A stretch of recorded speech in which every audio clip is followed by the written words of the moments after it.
When it comes to front-wheel drive cars, Mazda have been very good at building reliable, sensible motors for their loyal customers. This Mazda, however, the 3 MPS, has fire breathing through its crevices. There are a few telltale signs that there is a beast trying to break free. The boot spoiler, for example, the flared wheel arches, the aggressive front end. But the biggest tell of all is probably this whopping great big hole in the bonnet, normally a sign that there is a turbo lump hiding below. And there is. It's a 2.3 litre turbocharged engine pushing out 256 brake horsepower. That sounds like a lot of fun. But first, let's see a montage of its practical side before I get my hands on the steering wheel. See how much room I have here. And for a car bursting with so much power and fun, it does also have a practical side.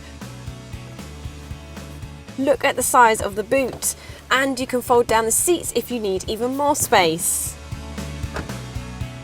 Well, it's sporty inside as well, and the dash is well designed for somebody who gets enjoyment from driving because the dials are really easy to see and all the controls are logically laid out. Spec is good as well because you get a 10-speaker Bose sound system, parking sensors, heated seats, Bluetooth for your mobile phone, and some clever safety systems to keep you safe on the road.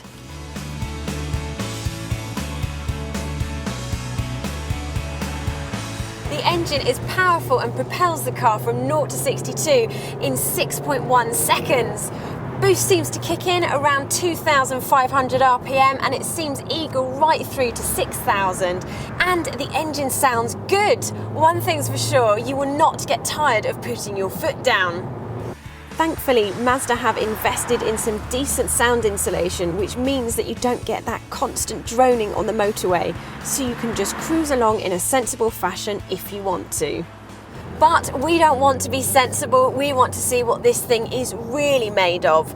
Well, the power will certainly put a smile on your face, but it is well known that lots of power and front-wheel drive often leads to the dreaded torque steer, where the steering wheel is squirming around in your hands. Well, Mazda have tried to combat this and make it handle as best as it possibly can with stiffer suspension, stiffer chassis, consideration to the centre of gravity, and a torque limiter, which is effective in first and second gear, which is perfect for pulling away from roundabouts and junctions. So, does it work?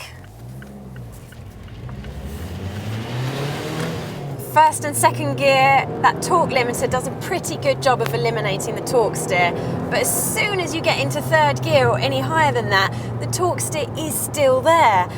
And it's a shame because the Renault Megane and the Focus ST both have better systems at eliminating this. And as for the sheer rigidity of the car, that means that camber changes, bumps and potholes are its worst enemy as it bumps and skips over the road. Combined with that dreaded torque steer means it's actually quite a handful to drive. In fact, if you are planning an overtaking manoeuvre, I strongly advise a very smooth application of the throttle.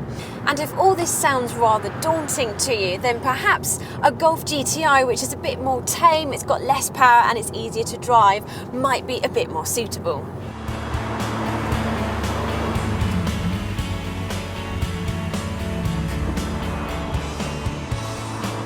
Finally, don't expect this car to be cheap to run because with all that brisk driving, you'll be stopping at the fuel station regularly. Well, that pretty much sums up the Mazda3 MPS. It's a fire-breathing beast that wills you to exploit its complement of horsepower. And if you like an engaging car and driver relationship, you should find this one a lot of fun.